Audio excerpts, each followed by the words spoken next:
আমাদের এমপি মন্ত্রী কেউ হলে সরকারি প্লট নিবে না, বিনা ট্যাক্সের গাড়ি আমরা চড়ব না। আলহামদুলিল্লাহ আমাদের রাস্তা ধরে সরকারি দল একই ঘোষণা দিয়েছে, তাদেরকে অভিনন্দন। আমরা বলেছিলাম প্রবাসে রিমিটেন্স যোদ্ধারা মারা যাওয়ার পরে তাদের লাশ নিয়ে টানাটানি ঠেলাঠেলি হবে না। আমরা সম্মানের সাথে রাষ্ট্রীয় দায়িত্ব এবং খরচে আমাদের ঘাড়ের উপর তাদের পবিত্র লাশ বাংলাদেশে নিয়ে আসব। বর্তমান সরকার একই ঘোষণা দিয়েছে, তাদেরকে অভিনন্দন। আমরা সরকারকে বলবো, মানুষের সবচেয়ে বড় অধিকার ভোটের অধিকার, এটা হরণ করা হয়েছে, আগামীতে এটা যেন হরণ করা না হয়। তারা যদি এইটাও হরণের পথ থেকে সরে আসেন, আমরা তাদেরকে আরেকবার অভিনন্দন জানাবো। হ্যাঁ, জনগণের ভোটে তারা যদি 100 ভাগ ভোট পেয়ে নির্বাচিত হয়ে যান, তখনও তাদেরকে আমরা অভিনন্দন জানাবো। কিন্তু ইঞ্জিনিয়ারিং করে, কায়দা করে, ইলেকট্রিসিটি বন্ধ করে দিয়ে আপনাদের পাশে ঘটেছে বাসন থেকে কারেন্ট বন্ধ করে দেওয়া হয়েছে, নয় করা হয়েছে। আমরা এগুলো আর দেখতে চাই না। দেশের বহু জায়গায় গায়ের জোর খাটিয়ে আমাদের এজেন্টদেরকে বের করে দেওয়া হয়েছে। ঢালাইয়ের সেরা প্রিমিয়ার সিমেন্ট। আমাদের এজেন্টরা রক্তের বিনিময়ে ভোট চায় নাই, এই জন্য তারা ছেড়ে দিয়ে চলে গেছে। আগামীতে মানুষের ভোটের অধিকারের পক্ষে জীবনের বিনিময়ে হলে আমরা দাঁড়িয়ে যাব ইনশাআল্লাহ। আপনারা দোয়া করবেন। অনেকে শরিয়ার শাসন শুনলে ভয় পান। আমি বলি, আমরা যাকে আইন বলি, ইংলিশে তাকে ল বলে, আরবিতে তাকে শরিয়া বলে। তো আইন ছাড়া কি কোনো দেশ চলবে নাকি? দেশের জন্য তো একটা আইন লাগবেই।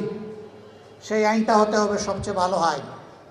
সবচেয়ে ভালো আইন যখন হবে, তখন ভালো শাসন, সুশাসন দেশে আসবে। আইন মন্দ থাকলে সুশাসন কখনো আসবে না।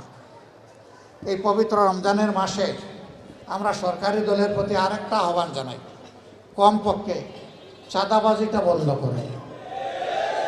আরেকটা বড় অভিনন্দন জানাবো, কিন্তু যদি বন্ধ না করেন, আমরা জনগণকে সাথে নিয়ে প্রতিরোধ গড়ে তুলব ইনশাআল্লাহ। আমি আজকে ঘোষণা দিচ্ছি, এই 15 আসনে যারা চাঁদার জ্বালায় অতিষ্ঠ চাঁদা দিচ্ছেন, তারা দিবেন না, এখন থেকে অস্বীকার করা শুরু করেন। কোনো জায়গায় বাধা দিলে আমাদেরকে ডাক দিবেন, আমরা এসে আপনাদের পাশে দাঁড়িয়ে যাব। সবাই মিলে আমরা একসাথে ফাইট করব ইনশাআল্লাহ। কি শুরু করতে হবে আপনাদের জায়গা থেকে। নীরবে দিয়ে যদি স্বীকার না করেন, ভাই আমরা তো কিছু করতে পারবো না। প্রতিরোধ, প্রথমে প্রতিবাদ, তারপরে প্রতিরোধ ইনশাআল্লাহ। আমরা এইভাবেই চালিয়ে যাব। সম্মানিত বন্ধুগণ, আমি কথা দিয়েছিলাম যে আমরা নির্বাচিত হলে এখানে সবাই মিলে পরামর্শ করে এই আসনের সমস্যাগুলো ইনশাআল্লাহ আমরা দূর করব। আমি কথা দিয়েছিলাম, যদি বাংলাদেশে সরকার গঠনের সুযোগ আমরা পাই, তাহলে সারা দেশে একই কাজ করব। আমি কথা বলেছিলাম যে মাসে একদিন আপনাদের সরাসরি মুখোমুখি হব, আপনাদের কথা শুনবো, আপনাদের প্রশ্ন শুনবো, আপনাদের সমালোচনা শুনবো, আপনাদের পরামর্শ শুনবো। সব শুনে আমরা পরবর্তী কর্মপন্থা আমরা নির্ধারণ করব। ভুল করলে সরি বলবো, ভালো করলে আপনাদের কৃতজ্ঞতা আদায় করব।